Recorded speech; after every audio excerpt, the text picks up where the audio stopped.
Welcome to Sith Talk, brought to you by Gattacar and Lanyard, bringing you news from Star Wars The Old Republic and beyond. Join us now as we explore the universe and take down the Republic in a galaxy not so far away.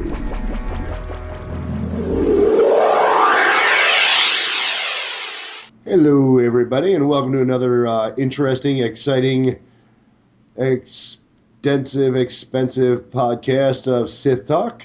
Fun-filled. We're your host, and there's Lanyard popping in there.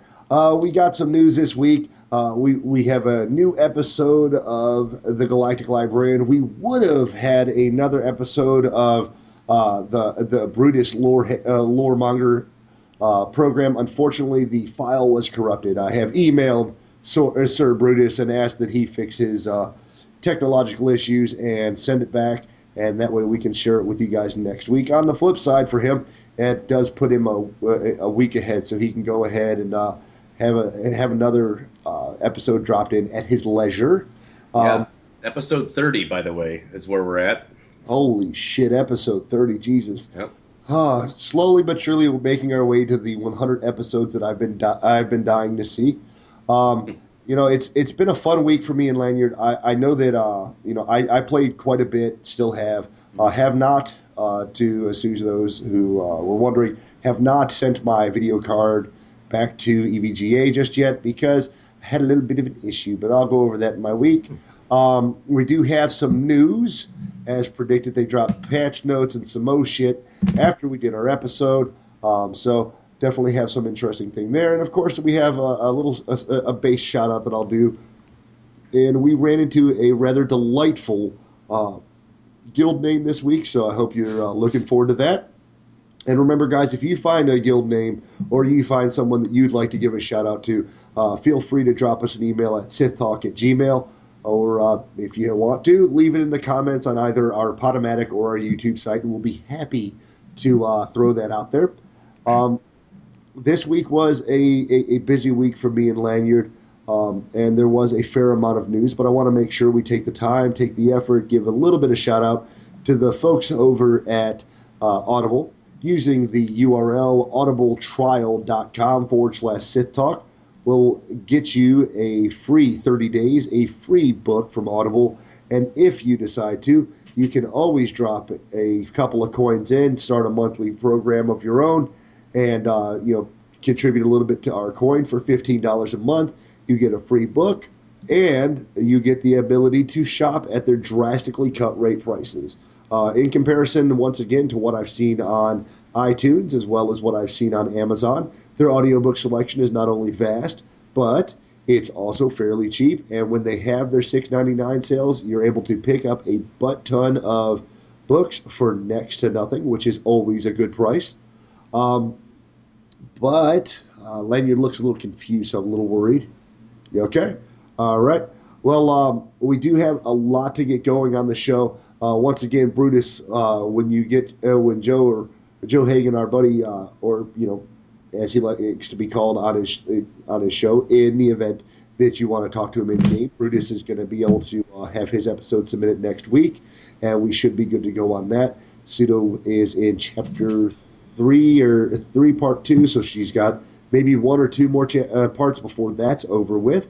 And that's it. That's the preview, guys. Lanyard, let us know what happened in your week, man. Not much. I've been working on Zuzu, getting my fourth and currently final character up to level 50. She is now 30 and eighth of an inch in the bar to go to 31. Which is great because I got a bunch of gear that's sitting in there for 31, 32, 33. Actually, I got a bunch of gear all the way up to level 50 sitting in her bank, so she's going to have a little something every time she moves up. Got her to 31. She's on Taurus right now. I'm trying to get her third companion, which is the squid-headed chick, the Jedi. I don't know what was her name? Do you remember what her name was? That wasn't Ajara, was it? I think it is Ashara. Yeah, Ashara. Yeah. But I'm having a little issues getting the bad guys down to get her. because she is only level 30, and the hards. There's three hard people.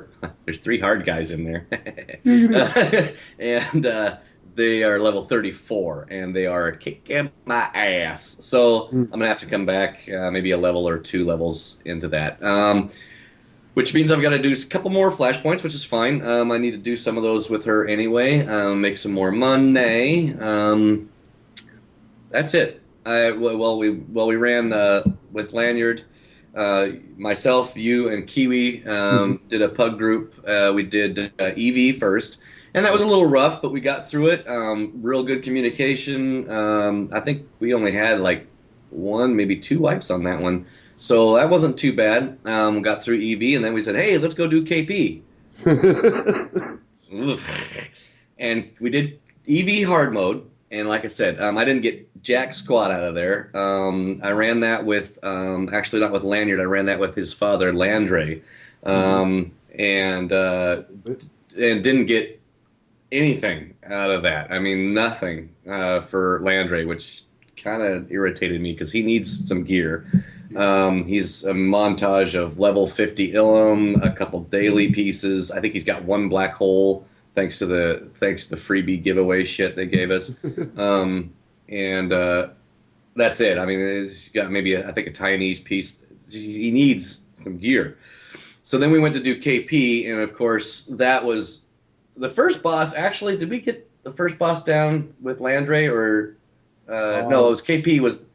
KP was the KP we tried to do with one tank initially because we had two guys that played tank, but you came in on Landry, right? And with the first boss, you brought in Landry because we didn't need Lanyard. Yeah, and that was interesting. Yeah, it was pretty fail. Now I'm thinking that we did. Didn't we do? Did I do EV with Landry or Lanyard too? Because I remember doing the first both with Lanyard, but you brought Landry in. I did. That's right. I wanted to bring Landry in for KP. That's right. I did Lanyard. Lanyard was with the EV. I should have brought Landry on EV. That's an easier one. But anyway, so we went. So I had Lanyard with EV and then Lanyard again with KP because we just couldn't. I don't know, like 10 fails, 10 wipes. I mean, we wiped on every stinking boss. The only thing we didn't wipe on was trash, and which was surprising actually. We did. I mean, we did the freaking first guy, the Rancor, and actually we wiped once or twice on that, but it was just a matter of getting people out of the swipes. And then we went on. We didn't wipe on Sorno and Jar. Yeah, which was hilarious. Which is great, because that's a tough battle. Right. But we actually, we just barely got through it. But we didn't wipe on that one.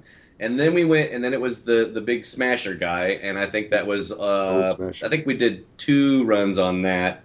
No, 3 runs on that. Because it was twice at the wrong side of once at the wrong side, then once at the door, and I didn't get any fucking heals, and got killed on the first frenzy, and then we got through it on the third wipe, and then we got through it. So the 4th time we got through it. Yeah. And then we did the puzzle boss, and there was absolutely no fucking heals for either one of us tanks. I mean, 0, zip. Nothing. And I know you were sitting there working his ass off, so I don't know who the fuck he was healing. Yeah, but I mean, we did have those 2 guys that were kind of retarded. Yeah, and were standing underneath the flame blast, or standing too close to a stun droid, or. And I know you were on Rocket. Yeah.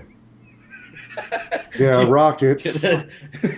We'll save that for my portion of the fucking week. So I know you were trying to throw some heals up, but you're not a healer, so you were like the off healer, but And so after like, I don't know, 5 freaking wipes on the puzzle bot, we just said, you know what? I mean, it was 4 fucking hours in KP, which is ridiculous. 4 fucking hours for 3.5 bosses. Yeah, and we didn't even get to KP yet. I mean, that's why I was like, you know what? This is not going to happen, guys. It's just, I know, but I got to give props, and I do want to give props to the people that were doing KP, because 4 hours, 10 freaking wipes. And most of the people didn't need much of anything. And most of the people didn't even need anything, which is really screwed up. So you'd think that they would have done this before. and nobody bitched, nobody threw a fit, nobody just rage quit. Yeah, it was a very intelligent conversation almost the entire fight. Yeah, so I mean, I got to give props to the fact that they did stick around, but it was just it was.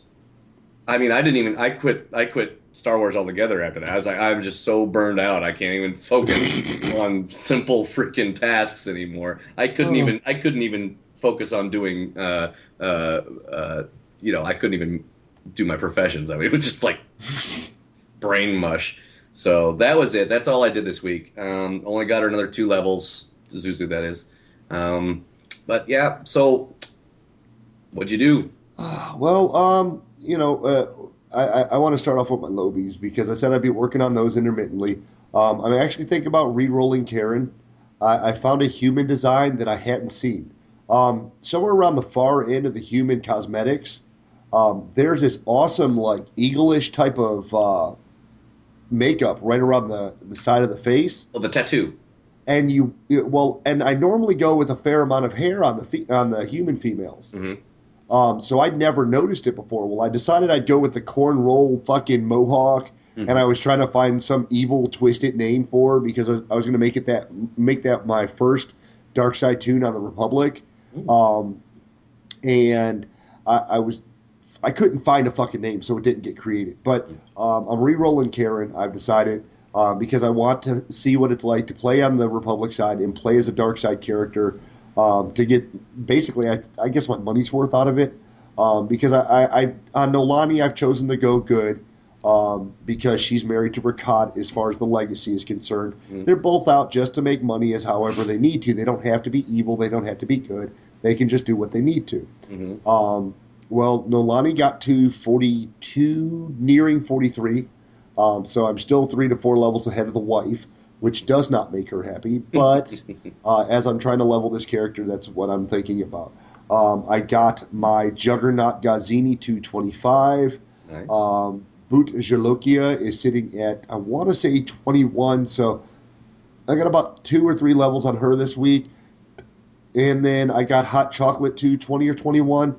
I spend a lot of my time, unfortunately, on the fleet, waiting for Q pops and grinding professions. So I actually need to get on Naga and Rocket and do some fucking dailies so I can get some money earned. I got into a few decent groups. No one really stood out to me this week. A lot of people who were either below level and just fuck it, they wanted to tear through and would run. That's got to be my biggest thing. I was God, I hate remembering the name of these fucking flashpoints. Well, which side? It's one of the ones that I've run on both sides. So that's the thing is I've read it on my Juggernaut. It could be either. Yeah. And what level? It's like it could be Hammer Station, Aethys. No, not Aethys. I was on one of my healers, so I want to say I was on my tanks. One of my tanks. Okay. So probably Nolani. Oh. I would guess. Was it on Nolani? Oh, wait, hold on. Fuck it, I can't remember. It's irrelevant. It's either Nolani or Boot. I mean, those are the only 2 tanks you have, right? Well, but see, I've run on. Well, Boot's not a tank. Boot's a Sentinel, so she's pure DPS. The problem I'm having is I had a couple of runs that pissed me off. Like I had one run through Hammer Station on Hot Chocolate, and running through there is not a big deal. But I harvest everything, I scavenge everything, whatever I can get, I get my money out of him. And 2 of the assholes that were in the group were like, do that shit on your own fucking time. I got news for you.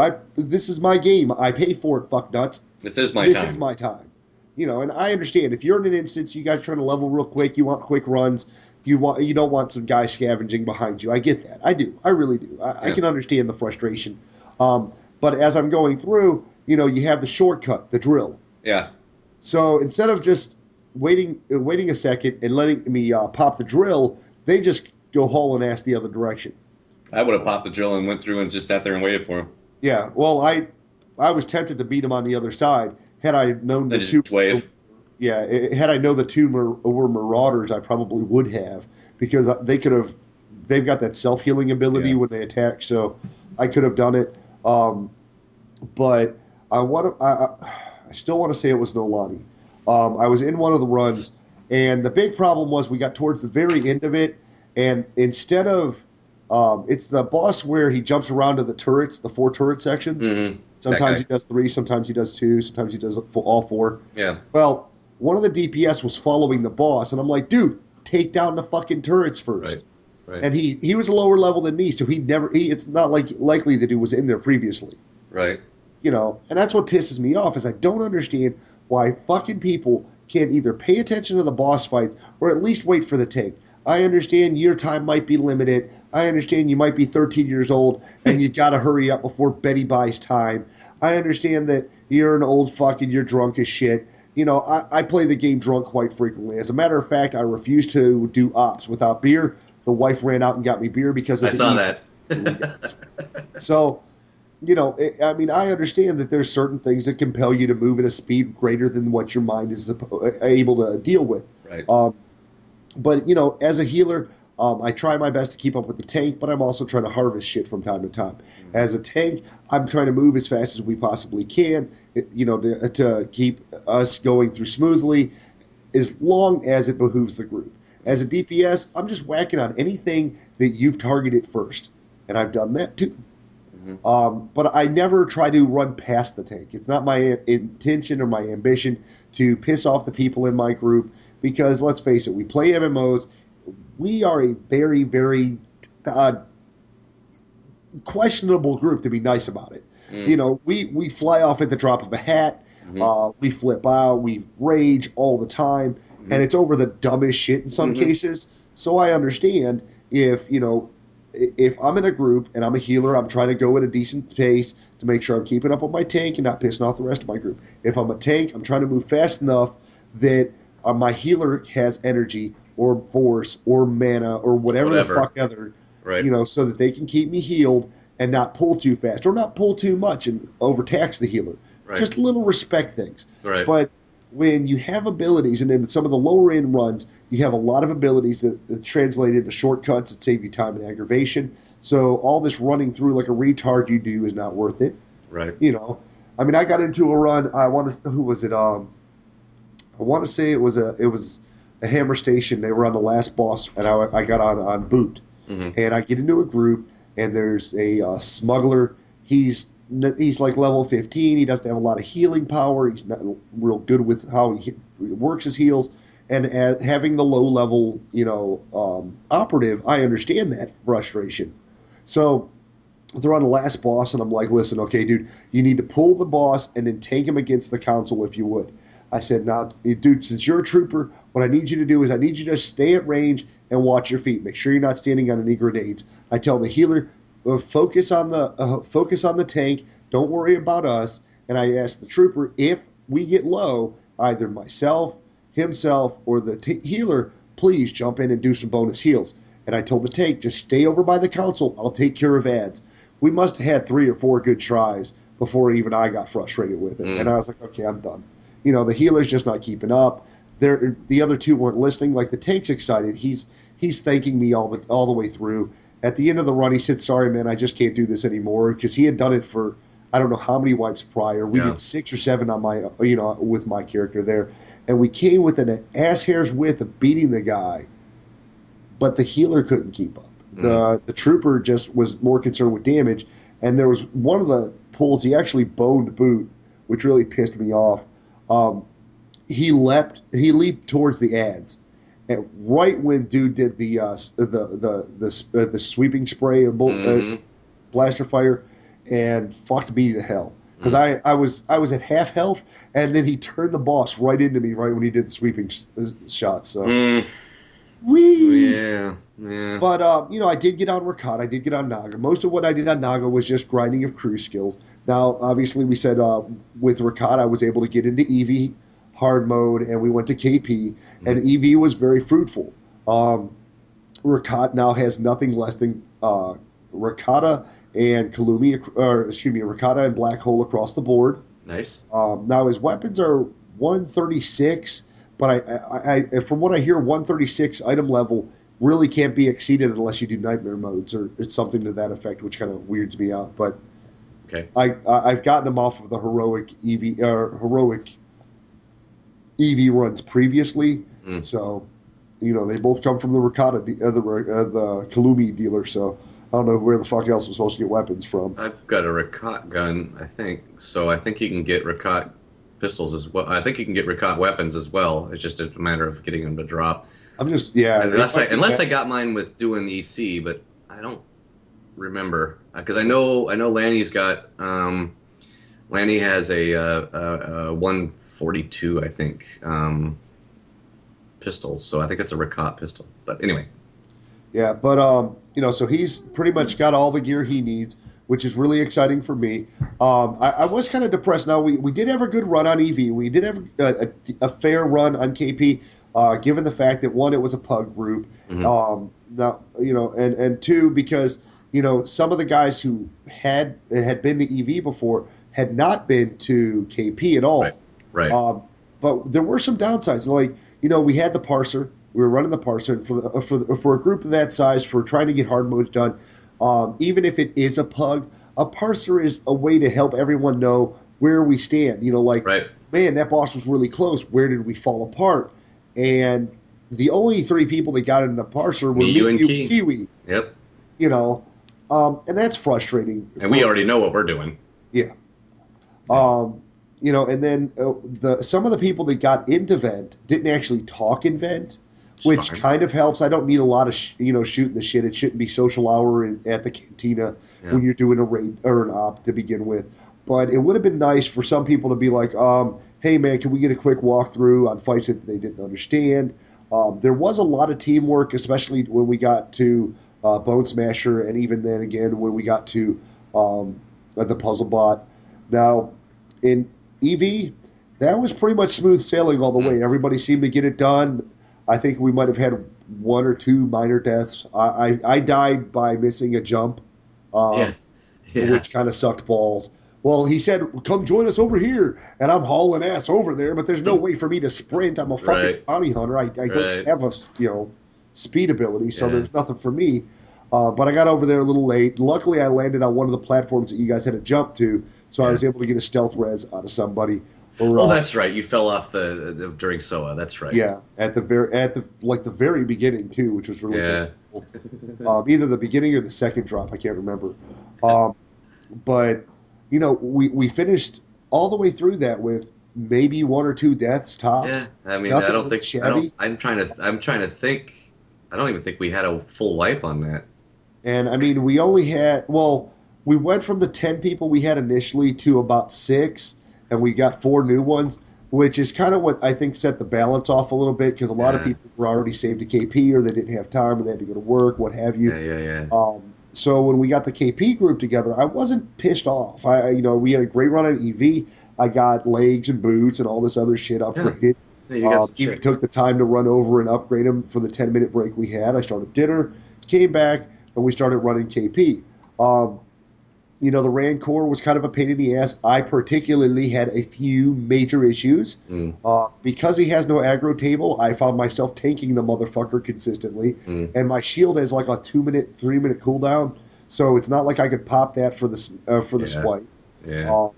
And there was a lot of 360, a full 180 swiping going on. Yeah, he just behind, and he got everybody. I noticed that. Usually on hard mode, he does a 180 swipe.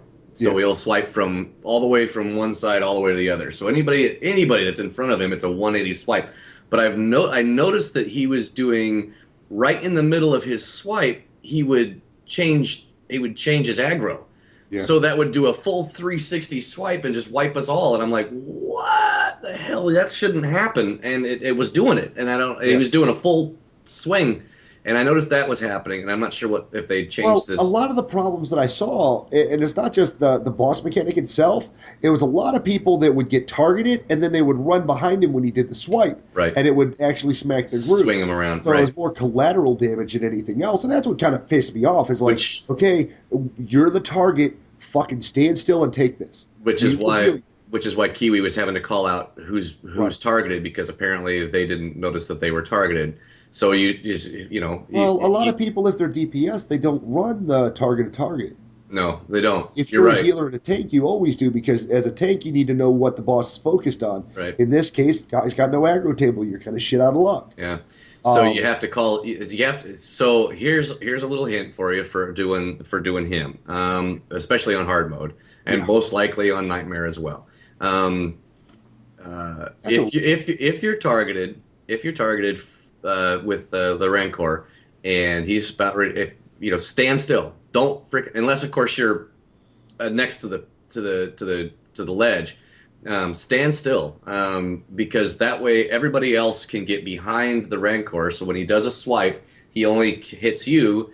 And if you've got some type of a cooldown, a bubble, or something else, or the healer's paying attention, you'll take like little to no damage. Or if you do, you're right back up again. So if you get targeted, stand still. As soon as you lose target and you target somebody else, get behind his ass. If you're ranged, get as far as you can away. That's pretty. It's actually a really easy fight. But if nobody's paying attention, yeah. And there were a few unfortunate incidences, mm, like one of the wipes on the Rancor. Apparently, when he smashed, swiped, and then knocked me the fuck back, I fell into the pit below. the goo, yeah. I wasn't dead, but I was down there. So one of the healers came over and tried to force pull me back up when he did a swipe. Oh, I'm back. Yeah, he went That's to what pull. Sudo was laughing about. Yeah, he went to pull. She's like, then, oh.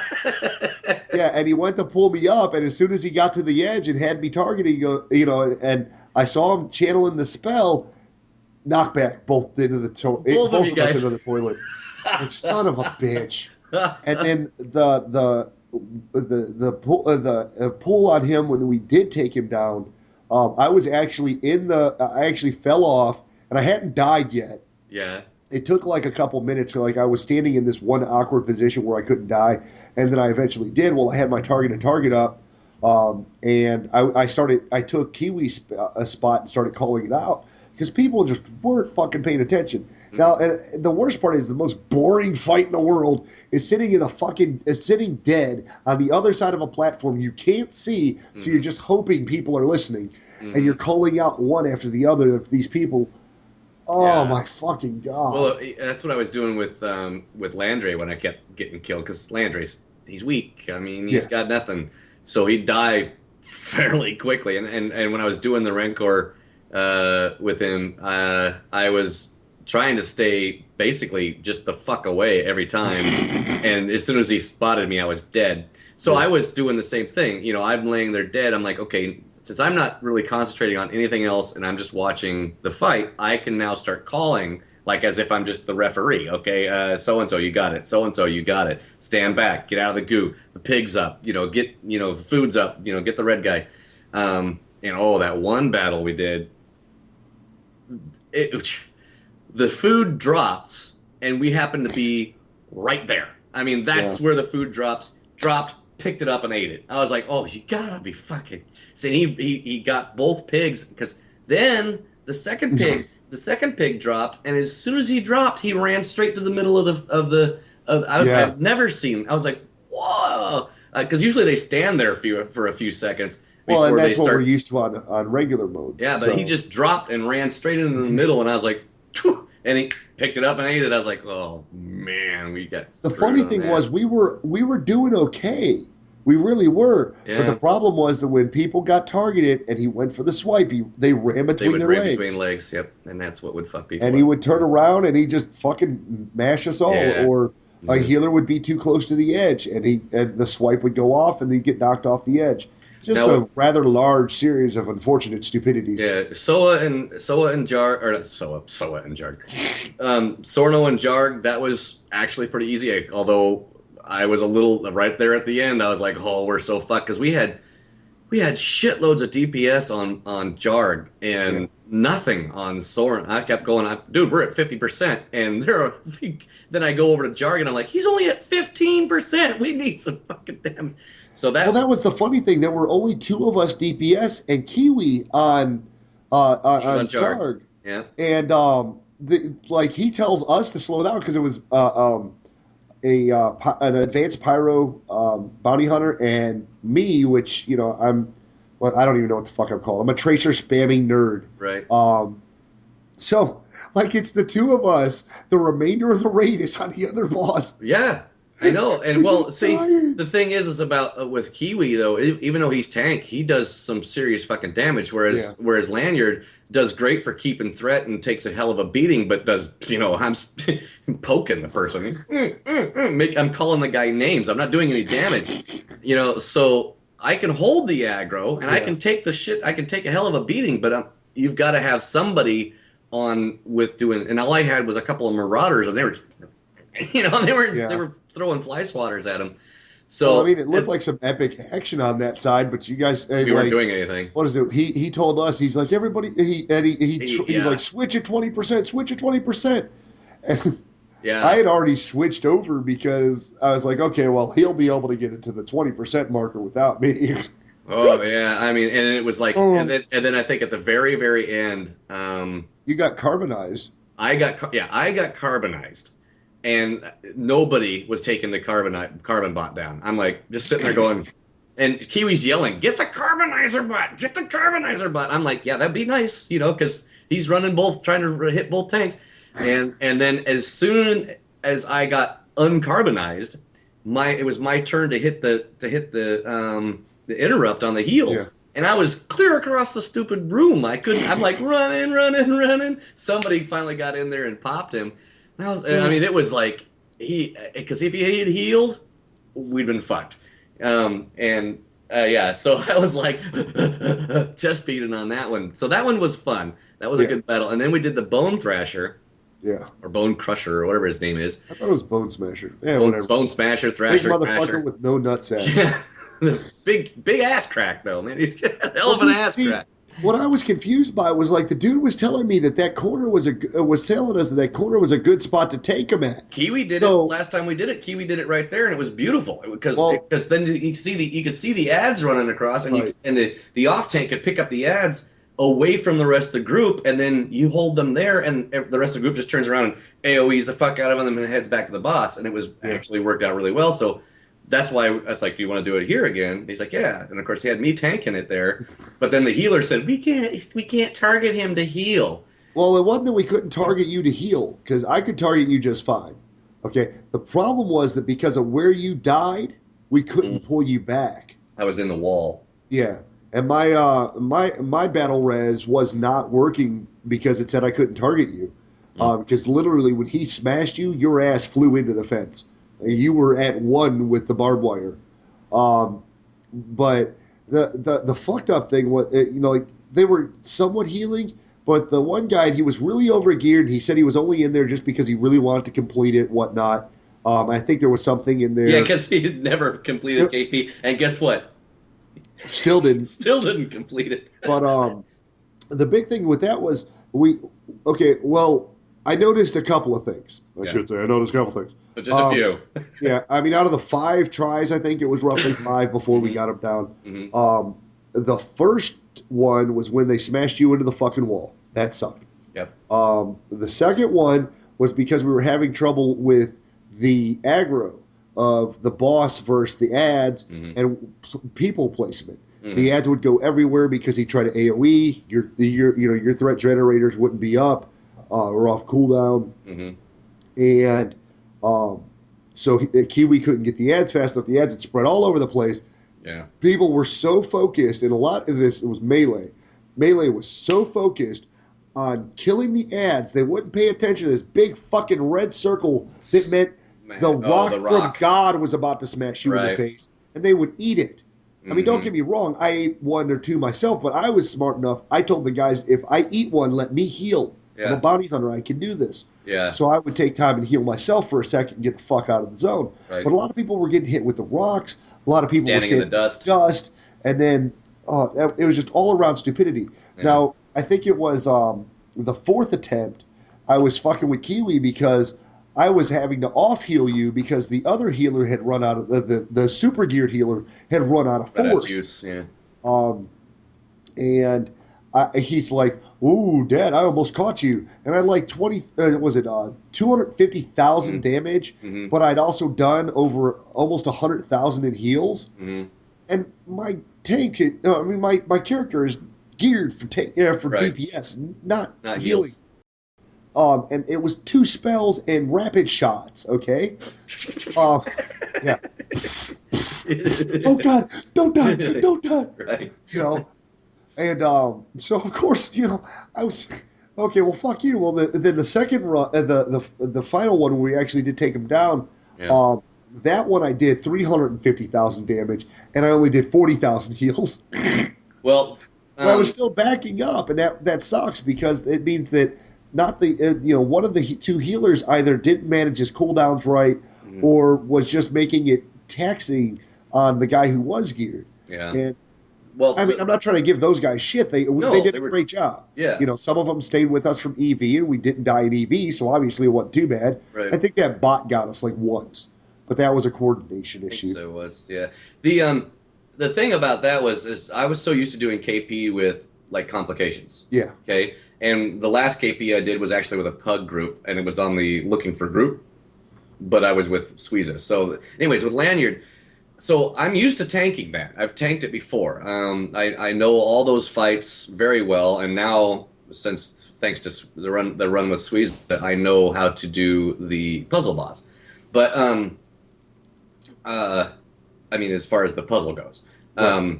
So I've tanked it before. I know how it goes. I know those fights. And I've never, ever, ever have I died from a frenzy. And the very first run we did, I said, okay, frenzy, expecting heals. Yeah. And it was like, boom, boom, boom, boom. I'm done. I'm like, where was that at? So I had to change up the way I did things. Kiwi's like, are you using any of your defensive stuff? I'm like, well, yeah, I'm using my defensive stuff, but I use Doesn't it all. help if I don't I get use fucking healed. Yeah, I use it all on the frenzy. So I had to change the way I did it. I had to use because I got three cooldowns. I've got the Colto bomb, which does 15% heals, or 20 something 25% heals, I think. And then I've got the shield, which reduces damage by 15%. And then I've got the my not the trinket. What are they called? Yeah, it's a I trinket. want to see a relic. Relic. I've got the relic that I can hit. That's a defensive relic that again that increases my defense by 15%. So those are my three. And I was going pop pop pop, and thinking, but it wasn't working. So I had to change that up. So and then on the puzzle boss, I've always done the tanking the same way. I'm like, I don't understand why we're not being able to do this. This is how I've done it every fucking time. This tank stands on that side, I stand on this side, and we just swap back and forth at 5, sometimes 6 or 7, depending on how well the heals are going. Yeah, I mean, there was thrashed. 0 heals, Yeah. no heals whatsoever, because I'd be And at respective to three the healer that was down there with us, the 2 marauders that were in the group were not standing in an appropriate Oh, right. spot because they kept saying, "Oh well, we can't, damage him from here." And they would, you hear 3, 2, they were dead. Well, that's because and Kiwi tanks it in a different spot, and I think it's because he's what is he? A marauder? No, Juggernaut? he's blah blah blah. Fuck. Anyways, not Shadow, but he's a melee sork. Okay, so we'll go with that. Okay, so he tanks it in a different spot, and I think it's because of his class. He tanks it out front, and every time I've done it before, it's been with another bounty hunter. So they can stand on the other side. They stand on the one yellow and black stripe. I stand against the crates with the yellow and black stripe, and we swap it back and forth. But because for whatever reason, he wouldn't stand there, he would stand out front, which drove. He was worried about getting hit by the other stun bots at spawn. Okay, so that would drag the robot off center for one. So the 2 melees, the one that was behind him, that would have been fine if and the other guy that was on the other side had to move in closer to get to the robot. They had to follow the robot off the ramp, which put them directly in the fire. So instead of hearing 3, 2, 1, hearing 3 and then backing off and letting the fire get them, they just stand there and beat on them, and that's why they. And that's die. More a cognizant problem of the marauder there being an asshat, not going, oh shit, they're going to launch this big fire flame that's going to fuck me. Yeah. Because I was actually in a good spot before they told me to stand on the platform because I was right in between 2 bomb bots. and I only got hit with one grenade. Mm. I And was you don't able have a to. knockback, do you? I do. I can vent my heat, and it blows them back a little bit. So I mean, I Okay. could have cleared out a little bit more space. And I wasn't taking a massive amount of damage. As a matter of fact, I was in the first pool long after you and Kiwi and fucking everybody else on the floor died. Yeah. I And was the up there robots running killing. around, Yeah, killing everybody. Way. he ran up to the top and killed the guys up there, and then came back and killed me. Yeah. So it was obvious that I was in an appropriate spot. Well, then I was on that fucking ledge, and I'm freaking out because the droids are right behind me, and I kept looking. I kept turning my camera to look at the motherfuckers. Like, are they going to move? And you see three droids bobbing there, and I'm freaking the fuck out because if I'd have knocked them back, they would have fallen on the guy that was at that first control board, and I couldn't have that either. Oops, sorry, dude. Yeah. But I mean, it wasn't a bad match. It really wasn't. It was just a matter of getting people to stand where they were supposed to stand and listen. Just listen. But moving past that, I was on boot, like I said, this week, and I got a free purple, a free epic item on the pub side, which was really cool. Keteran is what I'm going to say his name is. It was Katarn. He's on the Republic side of the Prophecy of the Five server. He gave me a free purple this week, so I want to throw him a shout out. And then we had our guild names of the week. Now I had 3 contenders. I'm going to cycle them so that we have more for later. As I said, finding these can be quite an arduous task, whether you're out doing PvP or out doing your dailies and whatnot. We found Looking for Love in Alderaan Places. Awesome. So that was LF, Love in Alderaan Places. I saw that and I about fell out because it's such a natural name. It made so much sense. Yep. Why the fuck hadn't I thought about this one? But that was pretty cool. That's awesome. I mean, overall, I got a decent amount of time in. Still having a ton of fun. Looking forward to the new content. And of course, was excited when I finally got around to reading the patch notes. But we'll share that with you guys in a little bit. We're gonna take a short break and move into Sudo. Okay, let's listen to Sudo. Hello everyone, this is Sudo, the Galactic Librarian, continuing with Chapter 3. I didn't go there first, Devorah said, limply letting the vial drop to the deck beside the command chair. There was another container there, particles of glistening spice still beside it. He's been here a while, Corson guessed. He had a sneaking suspicion spice was why Devorah had gone into mining in the first place. It had certainly shortened his naval career. I didn't go there. I mean, it wasn't first, Devorah said, pointing vaguely to the ceiling. I went to look at the transmitter array. Structure looked sound. From outside, maybe. Slouched in the command chair, Devorah watched blankly as his brother clambered over fallen beams to reach the ladder. Above the ceiling panels, Corson saw what Devorah must have seen, a melted mass of electronics fried when a seam opened in the hull during the descent. The external transmitter stood, all right, but as a monument to its former purpose, nothing more. Climbing down, Corson made his way to the control panel and pressed the button several times. Nothing. He sighed. The story was the same everywhere on the bridge. He switched the transmitter on one last time and stepped back over the debris. Omen was dead, but Sith had survived. Death before, and the guts of Omen still held enough spare parts to allow a transplant. His eyes darted to the hallway. Surely in the workshop. Gone with the armory. The explosion had vented most of the stores into space. Devorah buried his face in his hands, finished.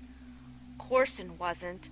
The landing bay, the blades, the fighters had been in flight when Omen made its sudden departure, but something in the landing bay might be serviceable.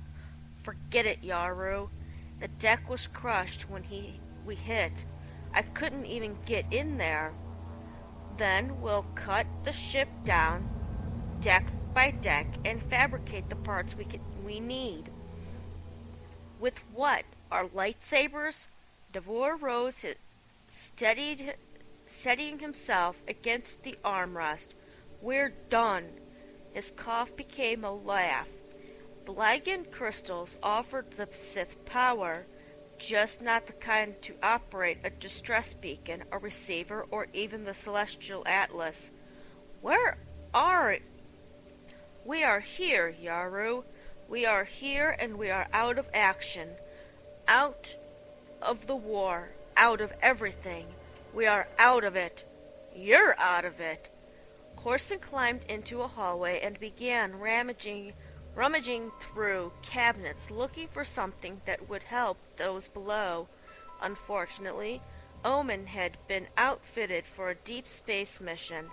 Sith provisioners were sparing. No portable generators at all. Another compartment, close. That would help tonight, but they wouldn't be staying. We have to stay, Devore said, as if he had read Corson's thought. What? We have to stay, Devore repeated. Standing alone, a tombstone in the shadows of the hallway, he spoke with a voice that quaked. It's been 2 days. You don't understand. It's been 2 days. Corson didn't stop his search, passing in front of his brother to another door, jammed by the damage. It's been 2 days, Yaru.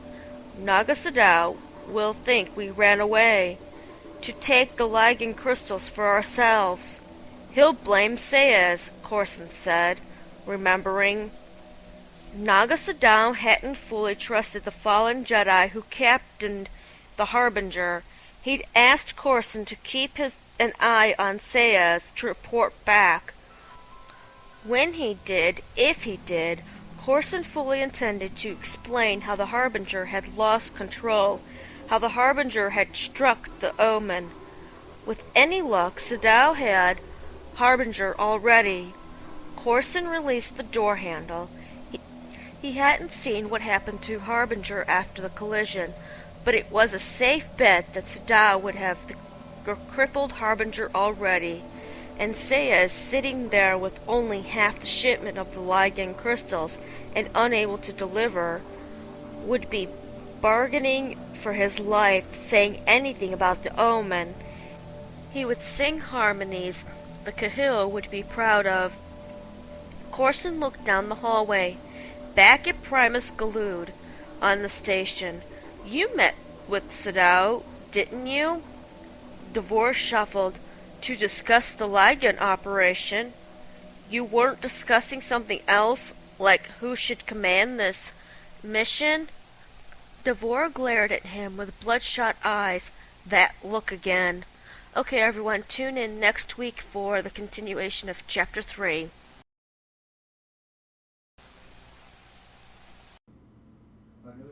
All right, another exciting episode from the wife. Definitely like hearing from the wife. I like listening to it. I end up listening to it at work, although I may have to curtail that now that my bosses are changing out again. I got one that's a little bit more bitchy about me listening to my iPod, which is against company policy anyway, but it's okay because it's an iPod and I'm by myself. I got to give props to Sudo. She's getting a lot better at reading. That last episode was really good. I'm glad to hear it. Yeah, I got her into the habit of reading the text that she's going to record beforehand a couple times. Read it out loud. Yeah. Yeah. And just like I told Joe, as you get used to recording here and there, you do kind of get more of a feel for it, and you start to pace yourself a little bit better. Yeah. But I guess that brings us into the news. Here's your galactic news. Look what you missed while you were sleeping. All right, so this week, we've got a friend in the interwebs. My favorite site to pull information from, of course, Darth Hader's website. And there's quite a few different little spots on his site. While they're more or less closer to blurbs than they are full news sites, we also have the patch notes for this week. Quite a bit of information, but we'll go over it as swiftly as we can.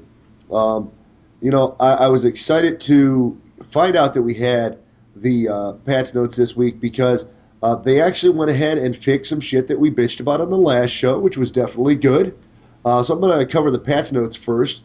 In the patch notes, under flashpoints and operations, players will no longer be prevented from traveling to their groups in the flashpoint or operation due to the instance being full. While I personally didn't experience this in this game, I had in a previous game, and it was actually quite frustrating. You'd get a group together, and suddenly it was full. I don't know how you build a server not to be by the dimensions of the amount of people in it, or why you would assign them a instance server that it had too many in.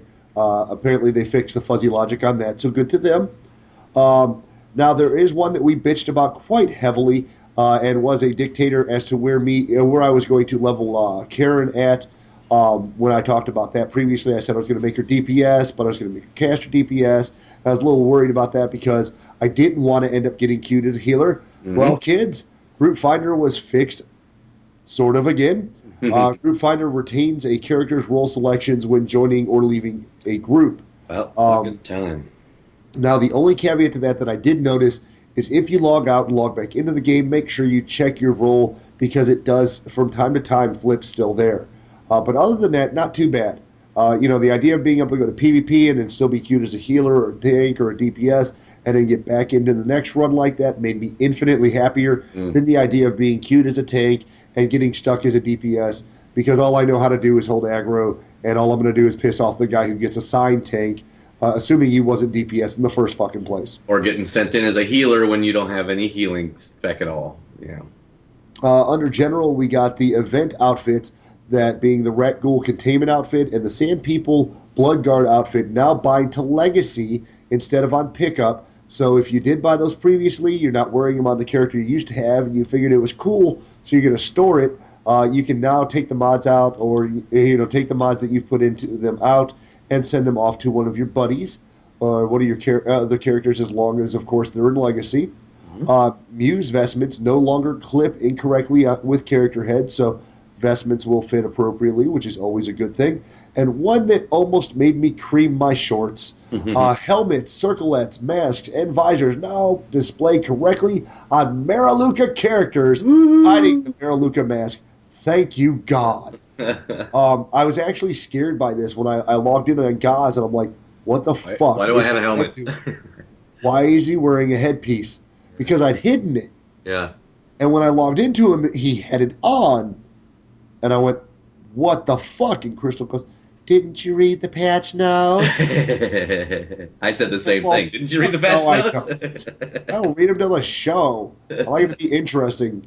But yeah, so my Maraluka Juggernaut on the Sith side now has his helmet correctly displayed, even though it looks like a retarded condom on his head.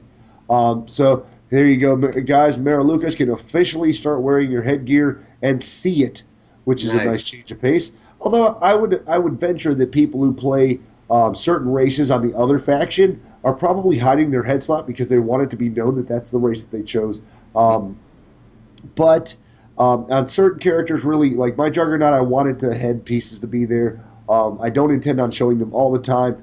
But, he was a Maraluka. I thought he had a cool-looking face, but I really wanted to wear a helmet and have it be seen so that I could see it when I was trying shit on. Right. The circlettes being able to be shown is good because I do have, another Maraluka on the opposite side, so that's definitely a good thing. Now, with the Maraluka, if the circlet, because the circlet just is basically a tiara, right. And it says it hides the mask, so does that mean now you can see? No. Well, in the event of a circlet... or does it just go on the head over the top? Circlet, yeah, in the circlet and visor, it will embed itself in with your mask so that it will poke out a little bit, just enough to be noticed. But circlets, for anybody who's actually worn them, don't really show for shit anyway. No, I have a circlet on, I forgot her name, Alara, I think, the female companion for the trooper, because I like her face, but I want her to wear a helmet, so I actually bought a circlet for her and just put the good mods in it. So she's got a helmet, but but you can still see Yeah. her cute face. So. Well, most of my Republic Trooper kiddies, almost every one of them has gotten a hand-me-down, and they're almost all in level 40 PvP gear now. Nice. Yeah, I did a lot of PvP on her. Nice.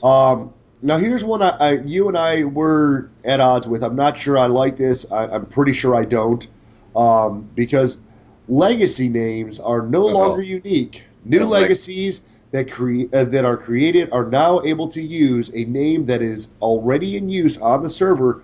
All players will be able to rename their legacies once at no cost in a future update. See, and the renaming, okay, that I like, because sometimes people pick cheeseburger and decide that's stupid.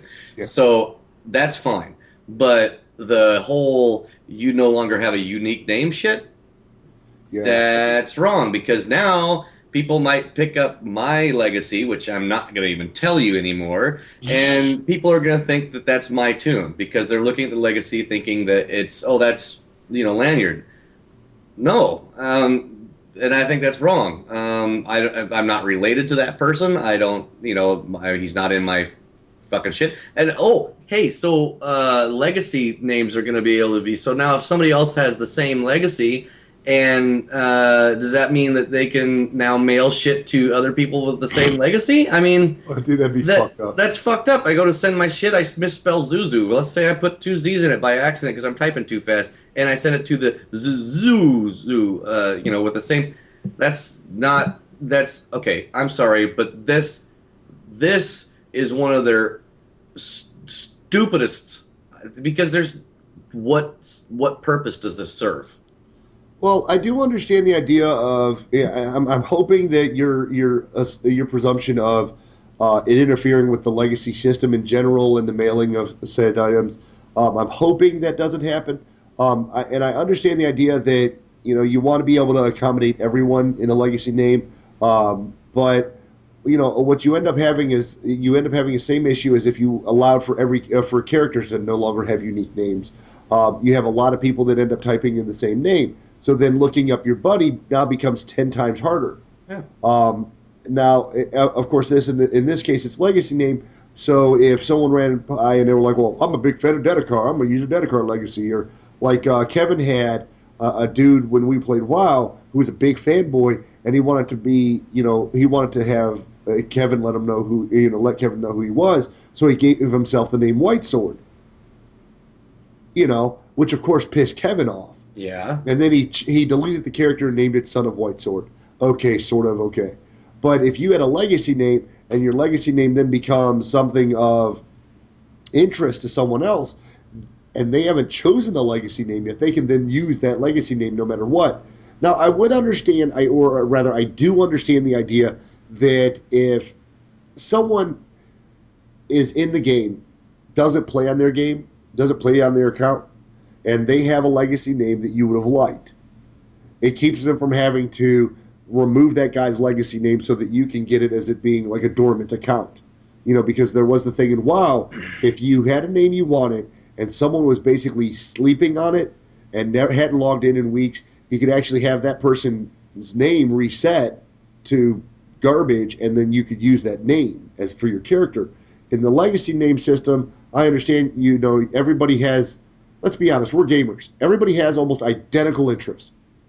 How many fucking people would end up reasonable numbers, I'm telling you, with something like the Spaceballs legacy, or the Barf legacy, things like that. Well, the thing is, if someone's sleeping on our account or no longer plays and it's still in their database, then they need to have a way of purging that, not getting rid of the person's account, but saying, hey, you haven't logged on in a year. Send them an email and a year. If you'd like to keep your legacy name, please log in, or something. But if you're not, then we're going to change it to XGFL and then CPYN1 number 2 3 4 5 7, and then that person and then it's cleared. So I mean, or a guy can say, I'd like to have this legacy name. Is this guy still active? But just saying, well, we're just going to what's next? We're just going to let first names be allowed to be copied too? I mean, Yeah. Well, and I don't like it. I'm I not hate a it. doom and I think gloomer. it's a I'm stupid not idea. happy with the change. I think that legacy names being unique is part of the game. It's part of Part what they being gave us. unique. It's what they finally gave us when they gave us fucking legacy in the first place. Yeah. So the fact that you're now no they're longer a taking it away. unique legacy name, you're hoping that your name and legacy name in combination are unique enough for your friends to be able to find you if they're new to the game. Yeah. You know. Well, I hate to be one of those guys, but I really see this be the beginning of a very slippery slope. Yeah. I And mean, it's just going to start. I cannot disagree with that.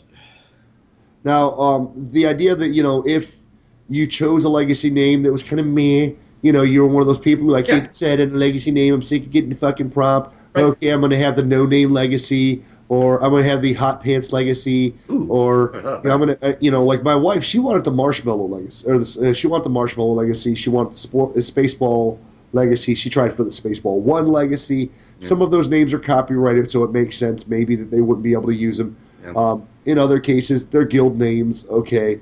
But the idea that you can change your legacy name at no cost in a future update is kind of vague.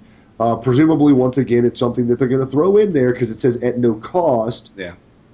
That screams microtransaction. I think it should, that a legacy name change should be the first time it's free, anything after that pay. And that would be fine. Which I'm fine with. Me personally, I've got a legacy name I'm happy with. So am I. My internet tag is one I've had for years now, and it's kind of grown on me. It's not as easy to fuck up like Rocket and call me Rocket or Raycott. But, who's going to steal my fucking legacy name? Nobody. But some of those people are out there. You've got the White Dragon, or you've got something, what you think is really cool and what's integral to you, what may or may not be your staple on the internet, your seal of approval, your stamp of individuality, which a lot of people have. I mean, look at the name like Vortex.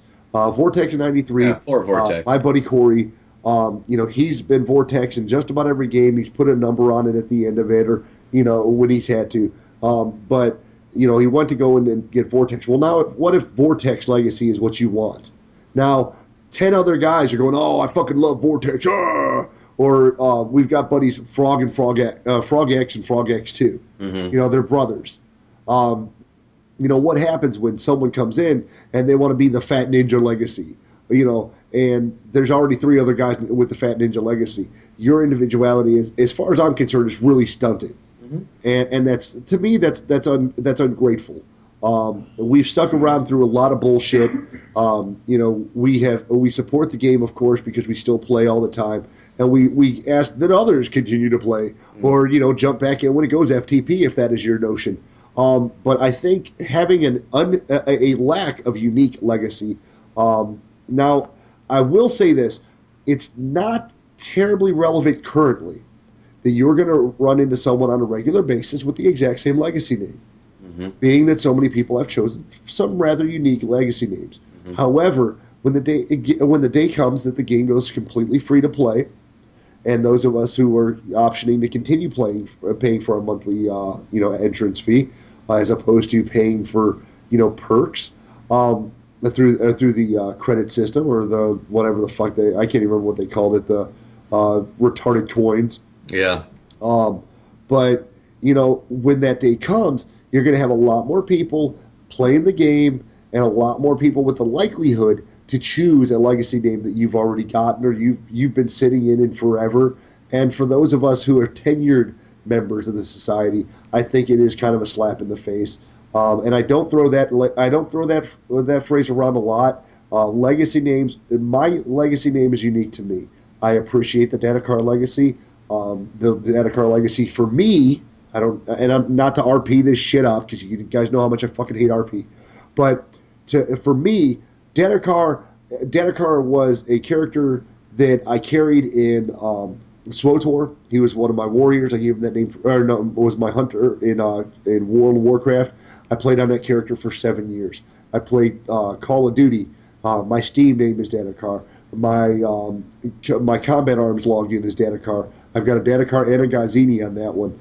Those are names that are integral to me. One that's not Asger. Ask Corey. Corey has used my Asger name and respelt it a couple of times. But if you have a legacy name and it's important to you, hit the forums. Tell these assholes this is a bad idea because this is retarded. You know. Yeah. And to wrap up the news before I go on to yet another tangent, under the UI, and oddly enough, no miscellaneous. Under UI, it said made minor cosmetic changes to character selection and character creation UI. Well, guys, hopefully some of you might have noticed. I haven't because I've yet to create another character. The only thing I saw was instead of having create character down below where it says play, or exit or delete, now it's just in the little plus slot symbol. says plus symbol. Now I went on to the create character to see what they changed.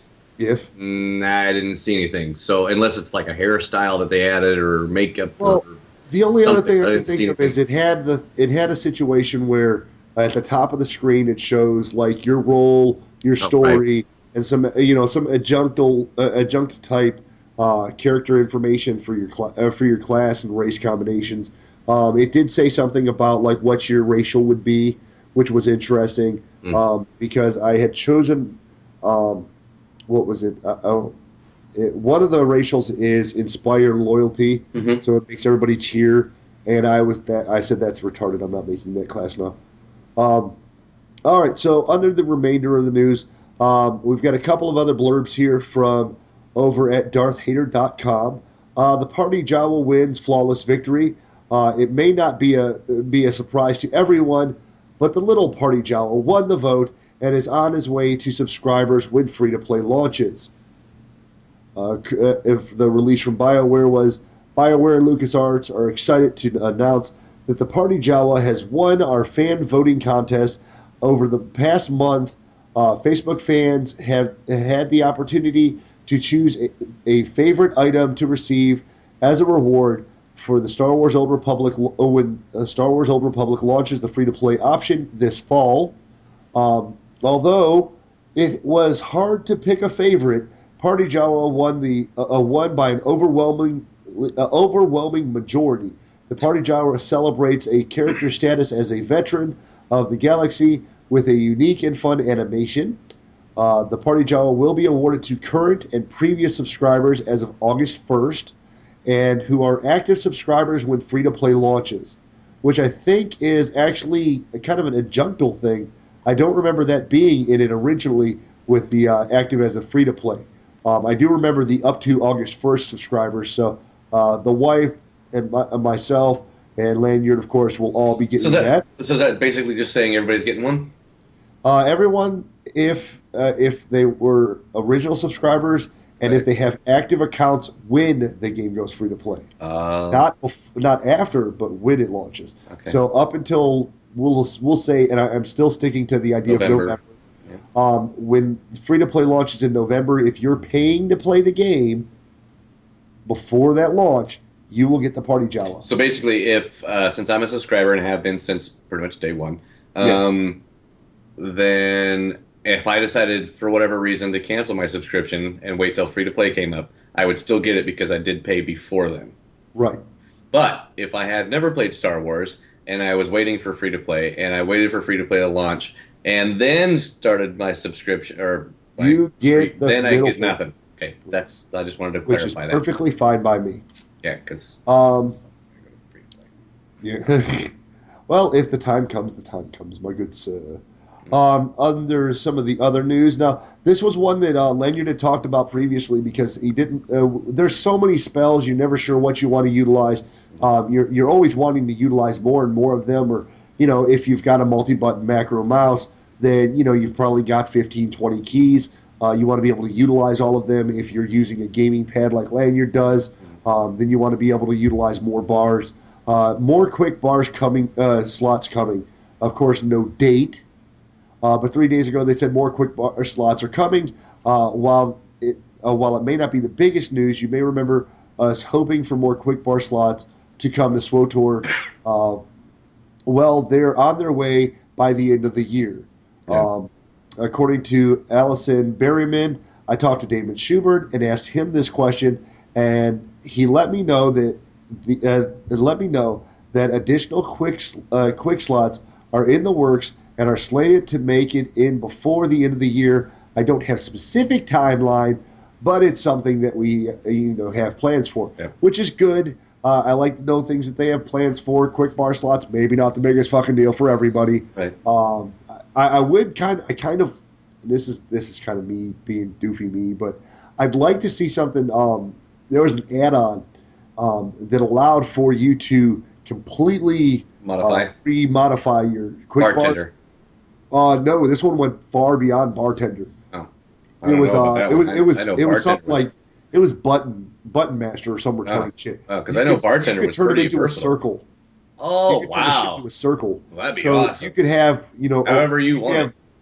5 rings going out. Start with your basery spells, go out, and you could line it up really. It was really kind of doofy looking when you set it up sometimes, but it was cool. Well, if you're a mouse clicker though, the circle would be great because then you can just hold it and you wouldn't have to move as much. You'd rotate, right? Yeah, that'd be pretty slick if you're a circle. If you're a because I had an add-on in WoW for that, and I had an add-on for emotes.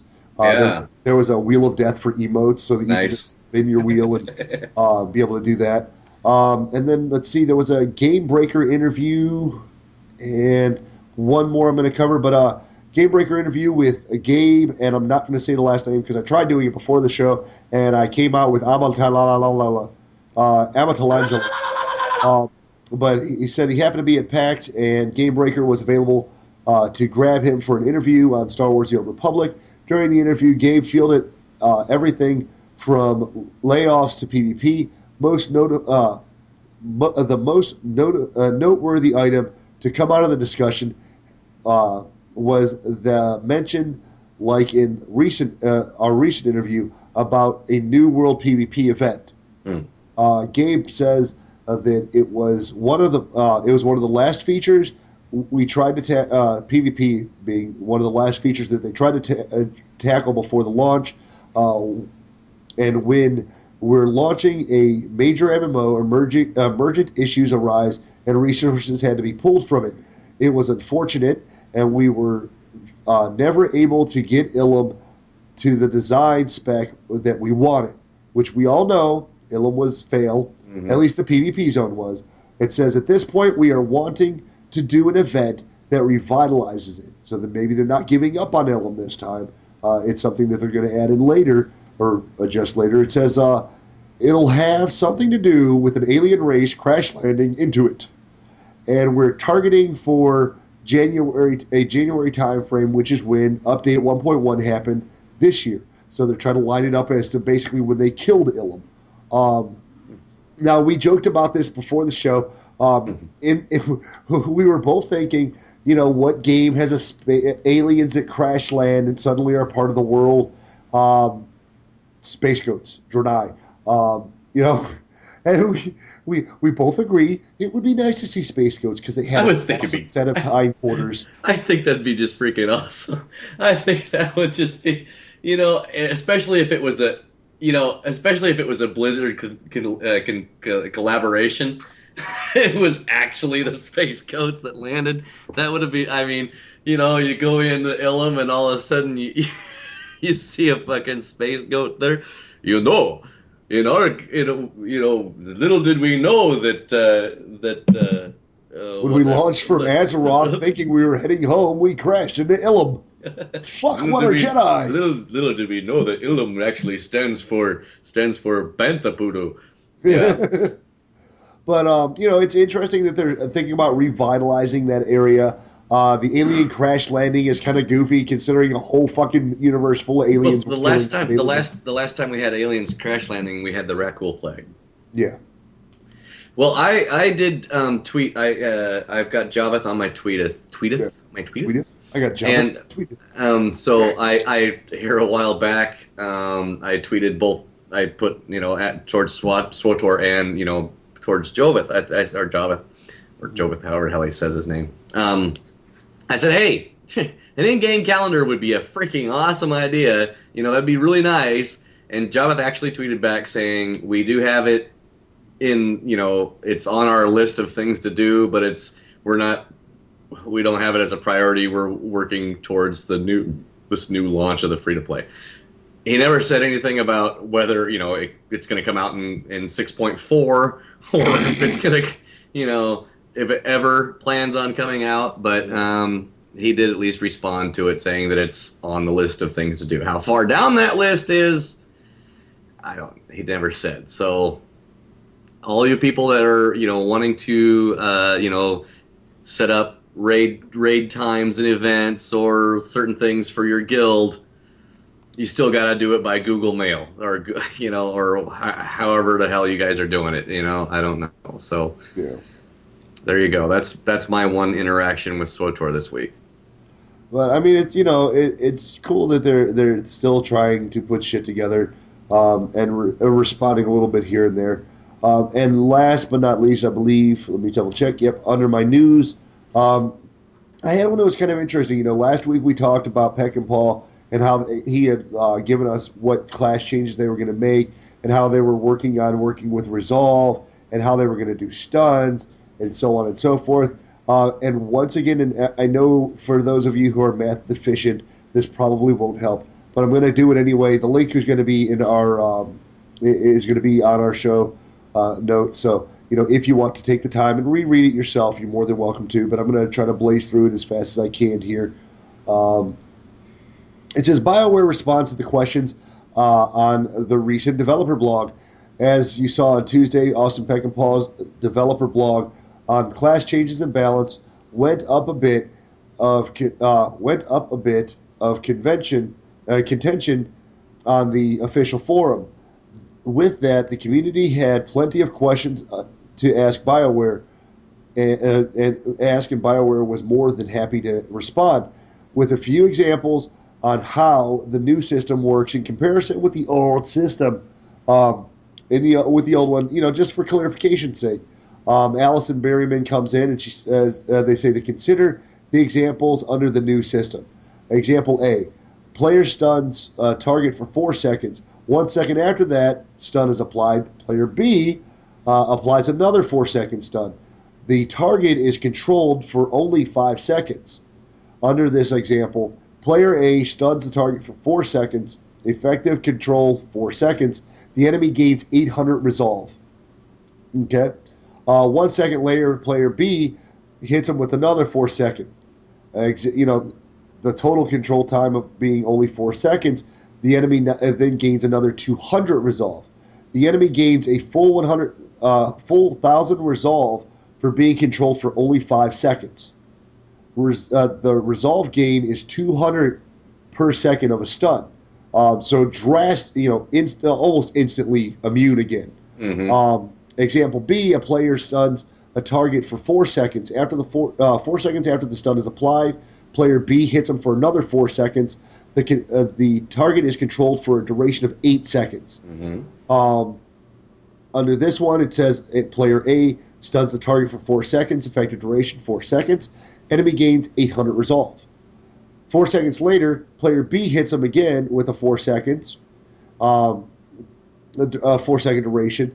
Overall control time is 800 seconds, but they only gain a total, or 8 seconds. Excuse me. They get a total at that point of another 800 resolve. The enemy gains 1,600 resolve for being stunned for 8 seconds. The resolve gain at that point is 200 per second of stun. But once again, that's considering they've been controlled for 8 seconds over 5. So they're gaining much more resolve, but it's equaled out, and they're getting controlled for the full time if you timed your stuns. Okay? So which is the one that they're using? Example A is the old one, or example B is the old one? Example example B would be the new one. Example A would be the old one. So in other words, they're improving stun lock. So more people will be stunned longer. Well, the idea is that if you apply the stuns, that you would get the stun applied appropriately as opposed to shortcutting the stun. You get less resolve if you were to get 2 stuns back to back. Like, asshole flash bombs you, and then the next asshole pokes you in the butt. Yeah. Well, if they did it back to back, you would get 1,000 resolve. and you'd be immune to the very Well, next stun. So the first I two, can't remember how big the right? resolve part is. So the first two take effect for 5 seconds, and then the third one you're But you're immune to. done. Well, more or Right, less, yeah. right, and then Becomes your immune. so in the new one now they basically are taking your resolve is not building as fast, but so you'll be stun locked longer. Ish, yeah. So instead of being stun locked for 5 seconds and then you're immune to the third, now you're going to be stun locked for 8 seconds, and you can get stun locked again. Then you get stun locked again, and then you. Let's get down to the old system. Considering the examples under the old system, Right. player A stuns a target for 4 seconds. 1 second later, Somebody else after stuns it's him. applied. Dude stuns him again for hits him with a 4 second stun. The control time is still 5 seconds. Right. Under the old system, player A stuns the target for 4 seconds. Effective duration 4 seconds. Right. The enemy would have gained 800 resolve. Okay. 1 second later, a player B stuns him for another 4 seconds. The effective control time is still only 5 seconds, but he would gain the other 800. So his resolve goes up faster. Right. So under the old system, if you and the dumbass behind you hit the same guy with a stun, his resolve he would go. gets 1,600. Right. As opposed to the new system where he'd only get 1,000 for a Okay. stun like that. So basically, if you got a whole bunch of people stunning you in the old system, you get a whole bunch of people stunning you. Your resolve goes almost instantly. Okay. Now in the new system, if a whole bunch of people are stunning you, then it goes up slower. So it goes up slower. That's fine. But what I don't like is, if I understood the second system, is instead of the stuns overlapping time wise, now they're just stacking. Well, the presumption in example B is that people are timing their stuns. That's not going to happen. Right. It can't happen in PvP. I mean, people are just like, the first thing everybody does is go stun, or some type of a control system, and everybody's going to do that. You can't just go, okay, I'm going to control this guy. Okay, well, we'll wait. It doesn't happen. Well, the idea is that if your resolve is the idea, at least from what I'm getting on the base remath, is that if you get a bunch of guys who are just lobbing in their stuns or hitting you with bombs or whatever their mode of stun is, under the new system, your resolve gains slower, so we have less of the idea of completely immune juggernaut right off the bat. Right. Which is what they're saying is happening. It's going to take a little longer. It takes longer to build the resolve. So the likelihood of him actually being stunned every time he gets hit with a stun is more likely than as if it was before. However, they're not going to actually stack the stun times. Right. So if somebody hits you with a 4 second stun, and then right off the bat somebody hits you with a 6 second stun, it's not going to be a 10 second stun. Your worry of the idea of general stun lock is stun. A little bit less. And your resolve is still going to gain, but if they hit you back to back, your resolve doesn't gain as fast as it did previously. Yeah, I'm totally not concerned with the stun. So I'm totally not concerned with the resolve bar. I could give two shits left. It sounds like they've fixed the resolve bar issue. What I'm concerned about, but I mean, what I'm concerned about is being permanently stun locked when you're getting hit by 15 fucking people that all have a stun, and then you end up being stunned for 30 seconds, which means, I mean, as it is right now, even when an op hits me and they don't even get me at a full resolve because I'm in a permanent stun lock, and then they've killed me. So I mean, I'm dead before my resolve bar even gets to the point where I can get away. Or if I do get away, I've got 1% health and they can piss on me and I die. So what I'm concerned about, not so much the resolve bar. It sounds like they might have fixed that part. They fixed the resolve gain. So the resolve gain, right? So it's slower gain the more hits you get, which I understand. So the first one is a big gain, the next one's not so much, the next one's not so much, and so on and so on. That makes sense. But what I want to avoid is having stacked stun times. So if someone hits you with a 5 second stack and somebody hits you with a 6 second stack, then you should only get the original 5 second stack. The 6 second stack should not apply. If someone hits you with a 5 second stack, it takes whatever with the new system, If I flash you for 4, the guy behind me flashes you or hit you with another stun for 4. Right away. You only get 5 seconds worth of enjoyment, So it only drops. It only adds and 1 you second. get 200. You get 200 resolve per. Okay, so that's fine. They could continually bomb. I mean, if God forbid you ran straight into the hut ball, we'll use the hut ball because that's my easiest option to go with. If a Sork blazes in there, one guy hits her with a stun grenade, one guy hits her with a flash bomb. You only get 5 seconds. She gets that Sork would get 1,000 resolve. Okay. In the old system, if they did the exact same thing, she would get 1,600, and she'd be pretty much unstoppable. Right. So and I understand the resolve fix. I completely understand that. It's the stacking of. I just want to make sure that they're not. It sounds like they're also not going to have a stacks. Now, obviously, if everybody was to sit there and somehow figure out, okay, well, heat them is to time their stuns, then obviously you're going to be in a perma stun situation. However, as long as the stuns don't stack. The stun times don't stack. That's where you end up in a permanent stun lock position, and that's just completely unfair. And I hate saying unfair because I hate that fucking we gotta be fair shit. I hate it all across the board. But fairness is you get to play the game. That's it. But it is to a point where if a certain class, or not even a certain class, but just the fact that you get permanent stun lock, that just doesn't. I mean, that sucks. I mean, it does suck, but it sucks. It always will, and it always will suck to get stun locked. You're hoping that you have the knockback. I'm looking at the way they changed some of the stuff. Now I have to admit there's a few things that confuse me. On my Sork, when I cast, I immediately turn back to my whatever enemy I have targeted, which is interesting. On my Bounty Hunter, not always. There's a partial delay. Like if I bury one guy and I tap target to the next, there's I'd say about a 2 second delay between when he's staring at the guy at the floor with the next tracer round and when he reaches up and puts it into the next guy. Now, what I don't get is on normally it's on Nolani because obviously I don't PvP on Rakat. My biggest problem is that Nolani doesn't seem to go straight to the next target when I tab, and if someone's swirling around me, it's almost impossible for me to fucking get a fix on little bastard. Yeah, I can't target anybody that's running around in a circle on me. I have to actually. Whereas my Sork will continually spin around in a circle. She'll spin, and she'll do lightning the entire time. Yeah, which confuses me. I don't know if that's just. I think it's a cast mechanic because I've noticed that too. Like with my trooper with Lanyard. If I'm in a battle and I'm doing like let's say I'm trying to think. Okay, let's say I'm doing the dart. Okay, and the guy's running around in a circle. As soon as he gets out of that, I can't target him. I actually have to follow him around. Yeah. However, if I'm doing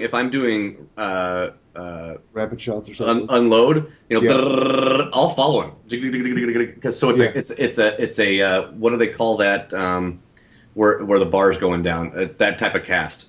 Cast over time. Yeah, if it's cast over time, then you can follow him. So on your Sork, a good majority of your lightning, if you're doing lightning Sork like I am, they're channeled, right? So that'll follow them a little longer. Now, if you went to do an instant thing, right? Then it probably won't target that person. Like if you go, I can't think of the names of them, but like a sticky grenade or something like that, right? So that if it's channeled, then it'll follow pretty well. Yeah.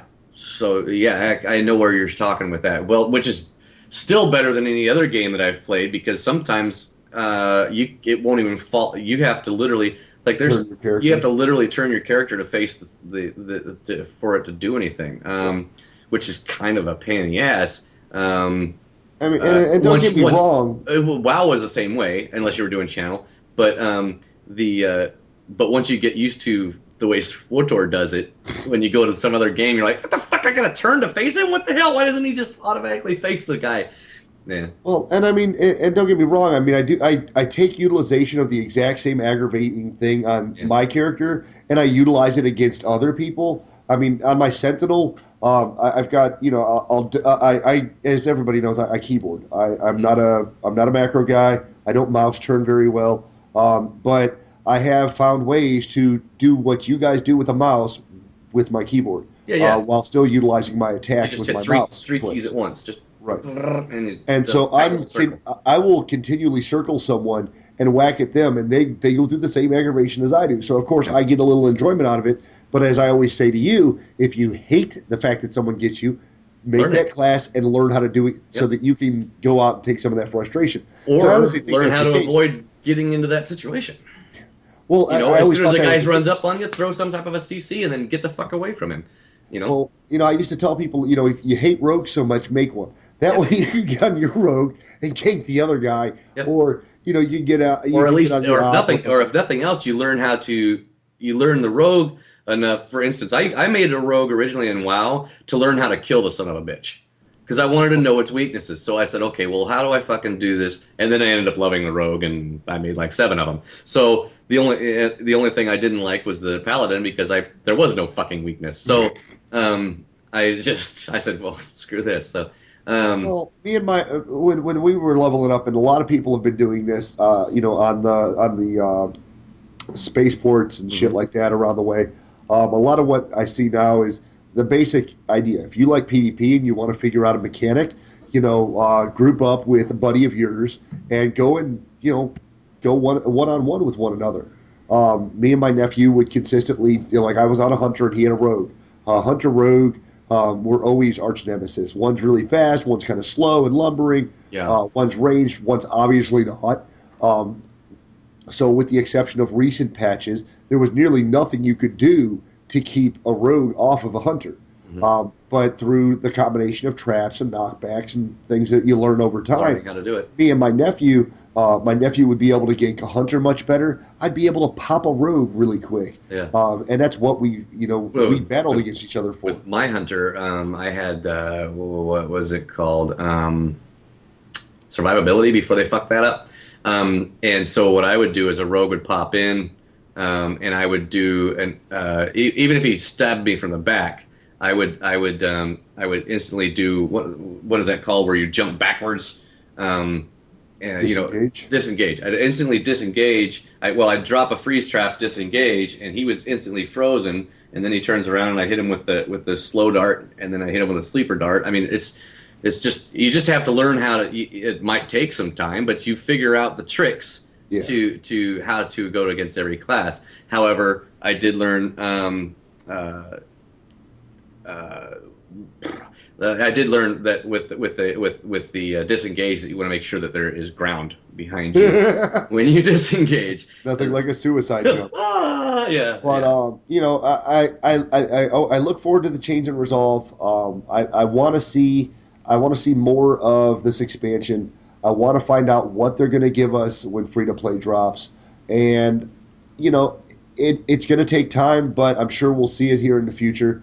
I don't know, man. I really want to get back playing Star Wars. I've been talking about for an hour and a half now, and I'm just dying to get back in the game. I've got like 3 hours, I think, till the wife wakes up, so I've got more than enough time to play. I've got like 3 cups of coffee in me, so I might. Yeah. But guys, Joe, once again, I sent you an email. Hit me up with that new copy. We'll throw it into next week's episode. Sorry it didn't make it into this week's. Dropbox is being fucking retarded for some reason. Didn't notify me it was even in there. Yeah. But guys, if you have any segments, any suggestions, any thoughts, any interest, any masturbatory feelings towards Cathar, send us an email at sithtalk@gmail.com. Remember, if you go to our Podomatic site, get instant leaks to every one of our competitors, fucking retard, all of our sponsors. Help us keep the show Please go running. to our competitors. One sad note I will throw out there at the end. For those of you who listen to mini SOTOR podcast, unfortunately, as you may have heard this week, the Instance Tour has officially called it quits. Scott Johnson and Scott Johnson has said that there's not enough people playing. And it's not that there's not enough people playing, because obviously we're fucking playing. There's a bunch of you guys out there, 500-600 downloads a week, 100 or so views a week. Obviously there's people playing. However small a majority we may be, by God, we love SWTOR, and we're still there. We're still running it through. So if you have any buddies who used to listen to Tor, let them know. Sith Talk is out there. And, well, until next time, kids, we'll see you in the pit. Thank you again for joining us here on Sith Talk. Lanyard and Dedekar look forward to talking with you next week. Remember to follow us on Twitter at Sith Talk, or stop by our Facebook page at facebook.com/Sith Talk. And of course, our Gmail is sithtalk@gmail.com. This music brought to you by freeplay.com. And remember, peace is a lie. There is only passion. Through passion I gain strength. Through strength I gain power. Through power I gain victory. Through victory my chains are broken. The Force shall free me.